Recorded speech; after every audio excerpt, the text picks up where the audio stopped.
کہ فرشتوں کا علم اتنا محدود ہے کہ یہ میرے دائیں بائیں کندھے پہ فرشتے ہیں اور یہ دن میں 2 دفعہ بدلتے ہیں، صبح والے شام کو گئے، شام والے صبح کو آئے۔ جو دن کو لکھ کے گئے ہیں شام والوں کو پتہ نہیں انہوں نے کیا لکھا، جو رات کو آ کے لکھیں گے ان کو پتہ نہیں انہوں نے کیا لکھنا ہے۔ ایک بات، پھر دایاں فرشتہ نیکی لکھتا ہے، بایاں گناہ لکھتا ہے، اس کو پتہ نہیں اس نے گناہ کیا کیا ہے، اس کو پتہ نہیں اس نے نیکی کیا کی ہے۔ پھر میرے فرشتے میرے گناہ لکھتے ہیں، نیکیاں لکھتے ہیں، آپ کے فرشتے آپ کے گناہ آپ کی نیکیاں لکھتے ہیں۔ آپ کے فرشتے کو پتہ نہیں میں نے کیا کیا، میرے فرشتے کو پتہ نہیں آپ نے کیا کیا۔ یہ فرشتوں کے علم کی حد ہے، اتنا محدود علم ہے۔ اور انسان کا علم کتنا وسیع ہے، اطلب العلم من المہد الی اللحد، ماں کی جھولی سے قبر کی موری تک علم سیکھتے چلے جاؤ۔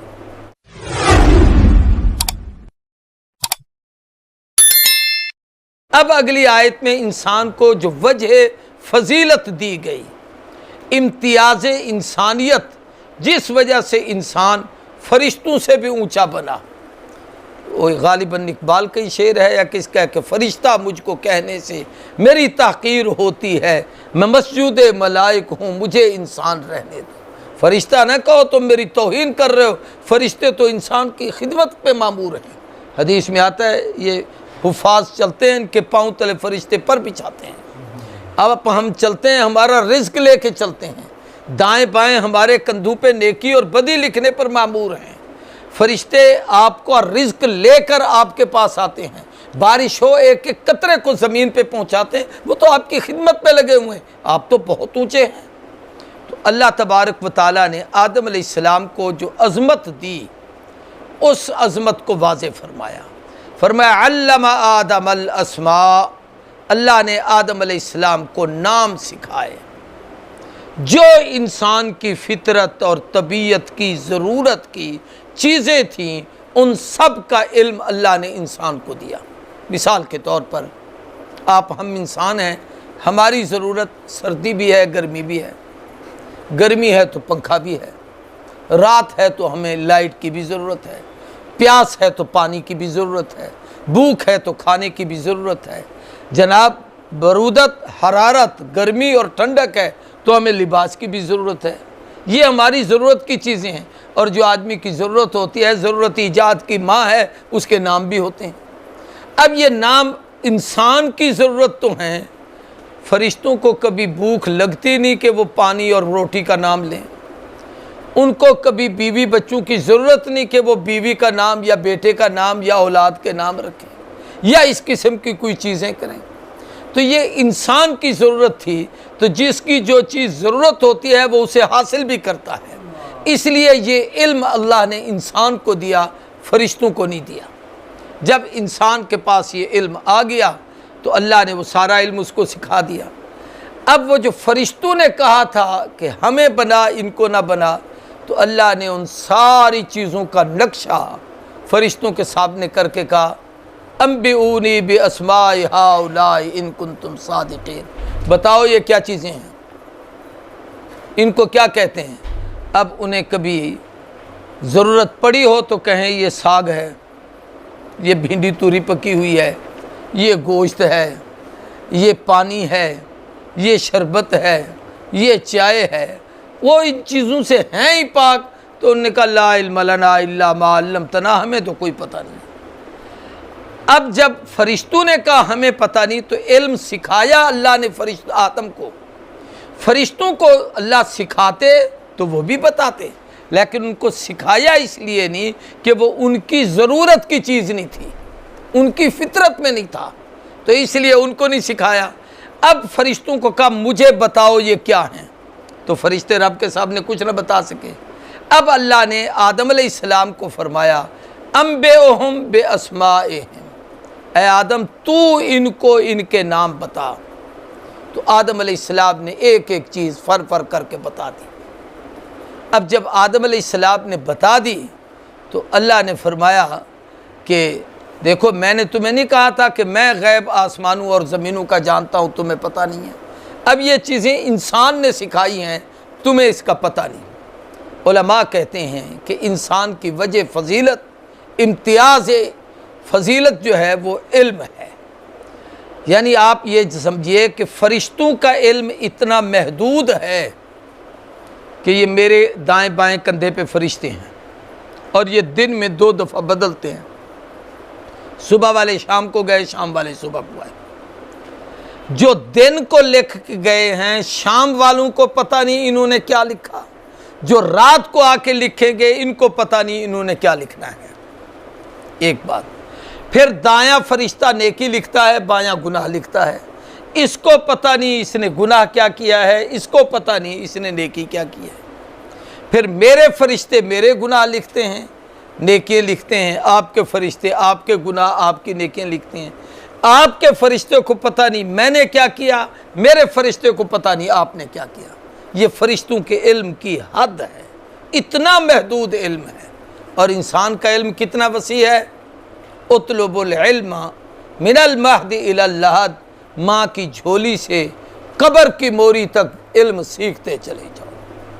سارے علوم سیکھو، قرآن کا علم سیکھو، حدیث کا علم سیکھو، فقہ کا علم سیکھو، دولت کمانے کے علوم سیکھو، دنیا کے نظام چلانے کے علوم سیکھو، مقابلہ کرنے کے علم سیکھو، حالات کے ساتھ یعنی تقابل کا علم سیکھو۔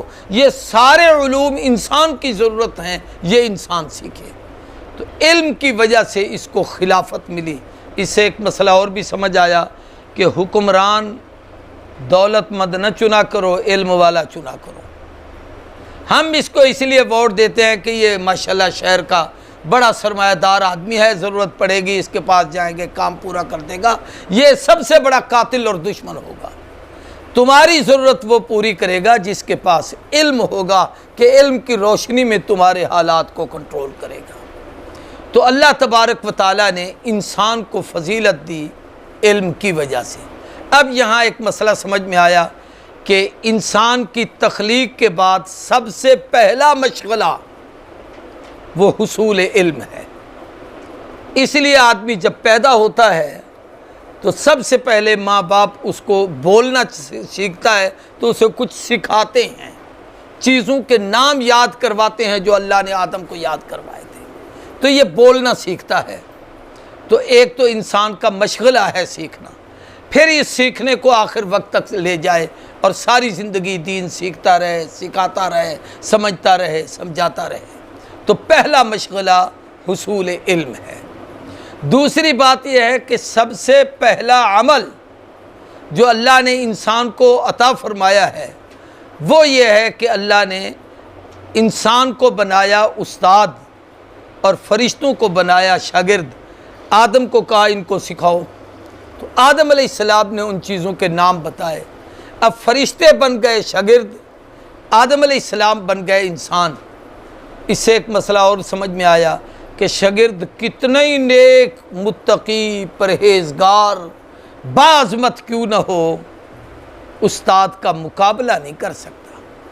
استاد کتنے ہی کمزور ہو، کتنے ہی خطا کار، سیاہ کار کیوں نہ ہو، لیکن استاد کی عظمت کو سامنے رکھنا چاہیے، اس لیے کہ اس کے پاس علم آپ سے زیادہ ہے۔ تو فرشتوں نے وہ جو کہا تھا نا کہ نحن نسبح بحمد ربک ونقدس لک، تو اس کے جواب میں بتایا گیا دیکھو علم اس کے پاس زیادہ ہے، تم اپنے تقوی اور نیکی پر اترا رہے ہو، دیکھو علم کی فضیلت کیا ہے۔ اب علم والے کو سجدہ کرایا گیا، تو اس سے ایک اور مسئلہ سمجھایا گیا کہ استاد کی تکریم بتائی گئی۔ اس لیے سیدنا علی فرماتے تھے من علمنی حرفا فہو مولائی، جس نے مجھے ایک حرف بھی سکھا دیا وہ میرا آقا اور مولا ہے، وہ مجھے چاہے تو فروخت بھی کر دے۔ ہم ساری زندگی اپنے بڑوں سے، بزرگوں سے، علماء سے سیکھتے رہتے ہیں، لیکن جب کچھ ذرا سی بات آئے تو اختلاف کرنے میں ہم اسے پتہ نہیں اسلام سے بھی نکال دیتے ہیں۔ تو احترام علم کا یہ فرض ہے، یہ ضروری ہے، اس کا ہمیں خیال کرنا چاہیے۔ اور پھر جو سب سے پہلی فرشتوں سے نیکی ہوئی وہ اساتذہ کا اکرام تھا کہ آدم کو انہوں نے سجدہ کیا۔ اور سب سے بڑا گناہ جو دنیا میں ہوا ہے وہ استاد کی بے اکرامی، کہ شیطان نے کہا میں تو نہیں سجدہ کرتا، میں تو اس سے بہتر ہوں، یہ مٹی سے بنا ہے، میں آگ سے بنا ہوں، آگ اوپر جاتی ہے، مٹی نیچے آتی ہے، میں اوپر کی چیز ہوں، یہ نیچے کی چیز ہے، میں اس کے سامنے جھکوں، یہ میری عزت و عظمت نہیں ہے۔ تو اس نے انکار کیا۔ یہ استاد کی توہین، یہ وہ گناہ ہے جو کائنات میں سب سے پہلے ہوا ہے۔ ہمیں اسکولوں میں، کالجوں میں، اداروں میں، مدرسوں میں پڑھتے ہوئے استاد کے تقدس کو بھی سمجھنا چاہیے، علم کی عظمت کو بھی سمجھنا چاہیے، اور پھر اپنے آپ کو شاگرد بنا کر استاد کے احترام کے تقاضوں کو بھی سامنے رکھنا چاہیے۔ ترجمے کی طرف دیکھیں گے تو جو باتیں آگے آتی ہیں میں عرض کرتا ہوں۔ اللہ نے فرمایا فرشتوں کو کہ میں زمین میں اپنا نائب بنا رہا ہوں۔ قالوا اتجعل فیہا، کہنے لگے اللہ زمین میں اس کو بنائے گا من یفسد فیہا، جو فساد کرے، ویسفک الدماء، اور خون خرابہ کرے۔ حالانکہ ہم نسبح بحمدک، یہ فرشتوں کے مشغلے ہیں۔ پہلا مشغلہ یہ ہے کہ ہم ہر وقت تیری تسبیح بیان کرتے ہیں، اور دوسرا یہ کہ تیری تقدیس۔ اللہ کا جواب فرمایا انی اعلم ما لا تعلمون، میں جانتا ہوں تم نہیں جانتے۔ فضیلت انسانیت اور کیفیت تعلیم آدم، کہ آدم نے علم کیسے سیکھا۔ علم آدم الاسماء کلہا، اللہ نے آدم علیہ السلام کو سب چیزوں کے نام سکھائے۔ سب سے مراد ہر وہ چیز ہے جو انسان کی ضرورت کی تھی۔ ثم عرضہم، پھر ان کو پیش کیا فرشتوں پر۔ یہاں لکھا ہوا ہے حضرت آدم کی عمر 960 سال یا 1000 سال تھی۔ اسے فرشتوں پر اللہ نے پیش کیا کہ یہ چیزیں بتاؤ۔ فقال انبئونی، اللہ نے فرشتوں کو کہا مجھے بتاؤ، باسماء ہؤلاء، ان چیزوں کے نام، ان کنتم صادقین، اگر تم اپنے دعوے میں سچے ہو کہ خلافت کے اہل ہم ہیں۔ تو قالو، فرشتوں کا جواب، سبحانک، اے اللہ تو پاک ہے، لا علم لنا الا ما علمتنا، ہمیں کوئی پتہ نہیں، جتنا تو نے ہمیں سکھایا اتنا ہم جانتے ہیں۔ انک انت العلیم الحکیم، تو علم والا بھی ہے اور حکمتوں والا بھی ہے، تیری حکمتوں کو تو ہی جانتا ہے، تیری کیا کیا حکمتیں ہیں کس کام میں، ہمیں اس کا پتہ نہیں۔ ہم یہ جانتے ہیں کہ تو سبحان، ہر قسم کے عجز سے، کمزوری سے پاک ہے۔ اب اللہ تبارک و تعالیٰ نے آدم علیہ السلام کو کہا کہ فرشتوں کو بتا، یا آدم، اے آدم، انبئہم، بتلا ان کو باسمائہم، ان چیزوں کے نام۔ تو فلما انباہم، جب آدم علیہ السلام نے وہ نام بتائے باسمائہم، تو اللہ نے انہیں فرشتوں کو فرمایا الم اقل لکم، کیا میں نے تمہیں نہیں کہا تھا انی اعلم غیب السماوات والارض، میں آسمانوں کا غیب بھی جانتا ہوں اور زمین کا غیب بھی جانتا ہوں، وَأَعْلَمُ مَا تُبْدُونَ، اور میں یہ بھی جانتا ہوں جو تم ظاہر کرتے ہو، وَمَا كُنْتُمْ تَكْتُمُونَ، اور جو کچھ تم چھپاتے ہو وہ بھی جانتا ہوں۔ یہاں ظاہر کرنے اور چھپانے سے مراد دو چیزیں ہیں۔ ظاہر یہ کیا تھا ہم تیری تقدیس بیان کرتے ہیں، چھپایا یہ کہ اندر یہ تھا کہ کوئی اور خلیفہ کیوں بنے، ہم بن جائیں۔ اللہ نے فرمایا تمہاری اس کیفیت کو میں جانتا ہوں۔